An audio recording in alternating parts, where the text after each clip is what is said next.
फायदा है, आदिल हसन का क्या फायदा है?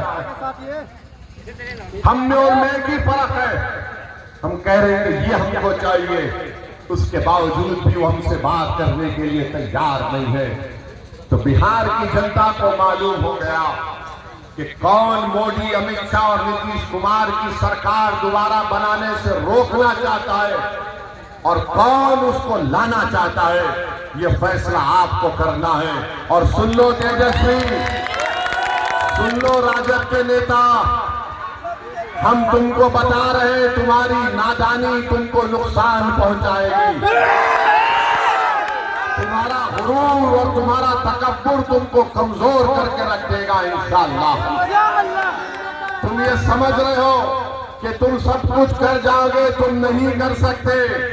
तुमको अगर बिहार में बीजेपी को रोकना है और बिहार में दोबारा मोदी और नीतीश कुमार की सरकार को अगर रोकना है तो तुमको अवैसी रफ्तार ईमान का हाथ पकड़ना पड़ेगा। और अगर तुम नहीं पकड़ोगे तो हमको कोई फर्क नहीं पड़ता। हम तो सिर्फ वही कहेंगे कि हस्बुनल्लाह व निअमल वकील, हस्बुनल्लाह व निअमल वकील। लड़ना हमको सबसे बेहतरीन आता है, लड़ेंगे जरूर इंशाअल्लाह ताला। और हम किसी माई का लाल से डरने वाले नहीं हैं। अगर आप तक ये बात पहुंचाना था, आप तक ये पैगाम देना था कि आप देख लीजिए कि कल ये लोग बोलते थे ओवैसी बड़ा गुरूर करता है, वो किसी से बात करना नहीं चाहता। अरे जालिमों, मैं तो हमेशा से तैयार था।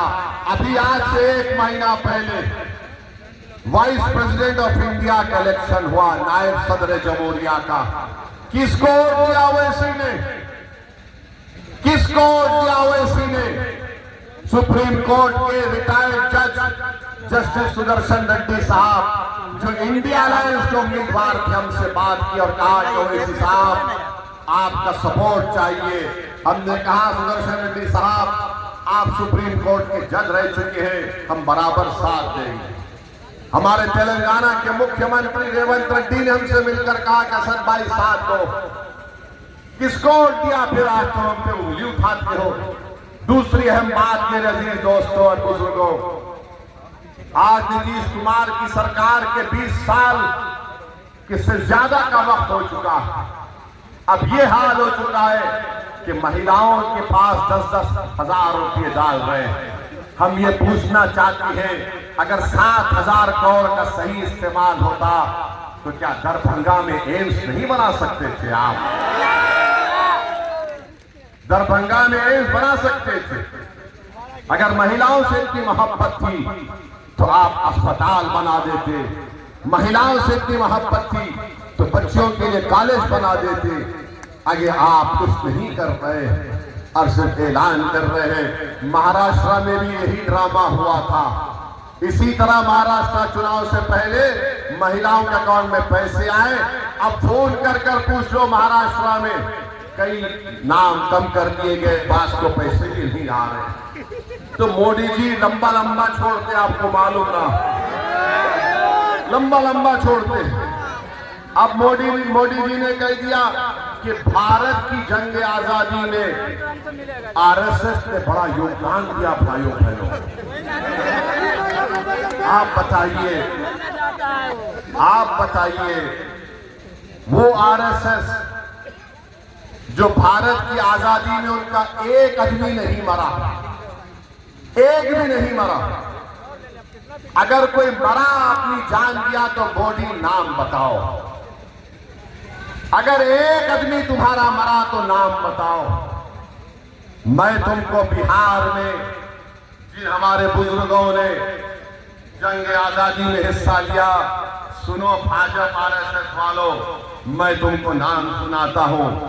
अब्दुल क़य्यूम अंसारी, मौलाना मजहरुल हक, बिस्मिल अजीमाबाद, सैयद अली इमाम, अब्दुल गफूर, सैयद महमूद, महफूर अहमद एजाजी, ऐसे बहुत से नाम है। मोदी जी 1 घंटा लग जाएगा, इतने नाम बोलूंगा मैं।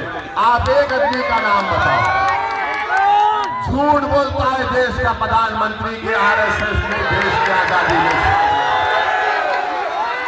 हेगडेवर हेगडेवर, सुनिए, हेगडेवर यकीनन जेल को गए थे जब वो कांग्रेस के मेंबर थे, आरएसएस को नहीं बनाया गया था। और हेगडेवर जेल को क्यों गए थे? ये बीजेपी के लोग बोलते कि महात्मा गांधी ने खिलाफत मूवमेंट चलाया। अरे दीवाने, हेगडेवर तो खिलाफत मूवमेंट की तारीफ में भाषण देकर जेल को गया था। और फिर गांधी ने कहा था कि जो जेल को जाएगा वो वकील नहीं ठहराएगा। तो हेगडेवर ने गांधी के हुक्म की खिलाफ वर्जी की, वकील को खड़ाया। और आपको जानकर ताज्जुब होगा, हंसना नहीं मैं जो कहूंगा, कोई जेल से जब निकलता है तो हेगडेवर का 12 किलो वजन बढ़ गया। 12 किलो। मालूम हुआ कि जेलर से दोस्ती कर दिए तो जेलर इनका सैया बन चुका था। कपड़े छोटे हो गए। और मोदी जी बोलते हम आरएसएस ने बड़ा किया। अच्छा, देश में नमक का सत्याग्रह हुआ था, आरएसएस ने कहा नहीं हिस्सा लेंगे, हेगडेवर हिस्सा लिए। और उनकी जीवनी किताब में कोई लिखता है, उन्हीं का आदमी, कि हेगडेवर इसीलिए हिस्सा लिए ताकि लोग अवाम को, जनता को आरएसएस पे लाना चाहते। देश ने फैसला किया क्विट इंडिया मूवमेंट, अंग्रेज भारत छोड़ो।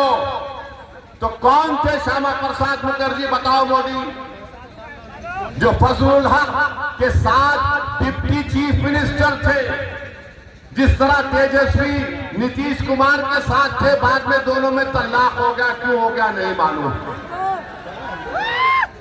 श्यामा प्रसाद मुखर्जी, पूरा देश बोल रहा अंग्रेज छोड़ो, श्यामा प्रसाद मुखर्जी बोल रहे नहीं अंग्रेज रहो। उस पर नहीं बोलेंगे। जब हमने तिरंगा दिया तो आरएसएस की किताब ऑर्गेनाइजर ने लिखा कि हम 3 रंग को मनहूस मानते हैं। ये ऑर्गेनाइजर मैगजीन ने लिखा कि भारत का तिरंगे में 3 रंग मनहूस होता है। बताओ मोदी जी, कितने बातें करूं मैं आपकी तंजीम के बारे में, मगर आरएसएस की तारीफ में मोदी जी बोलते हैं। मेरे भाई, आरएसएस ने इस देश की आजादी के लिए कुछ नहीं किया, अंग्रेजों से मिलकर काम किया और ये तारीख गवाह है। मगर आज आकर नेशनलिज्म का हमको बताते हैं, हुब्बुल वतनी का दर्स बीजेपी आरएसएस हमको बताती है। अरे ये देश से हमको इतनी मोहब्बत थी और है और रहेगी कि हमारे बुजुर्ग जिनको गिरफ्तार किया गया था, मौजूदा सऊदी अरेबिया से माल्टा की जेल को लेकर गए थे, माल्टा की जेल को लेकर गए थे और उस माल्टा की जेल में उनको रखा गया। आज भी भारत से माल्टा की कोई डायरेक्ट फ्लाइट नहीं है। कौन थे हुसैन अहमद पत्नी, जो अपने शेख, अपने उस्ताद के साथ उस माल्टा की जेल में खुले मैदान में उनको रख दिया जाता था। आज भी डायरेक्ट फ्लाइट नहीं है माल्टा से। उन्होंने वहां जेल में गुजारी, मसाइब गुजारे।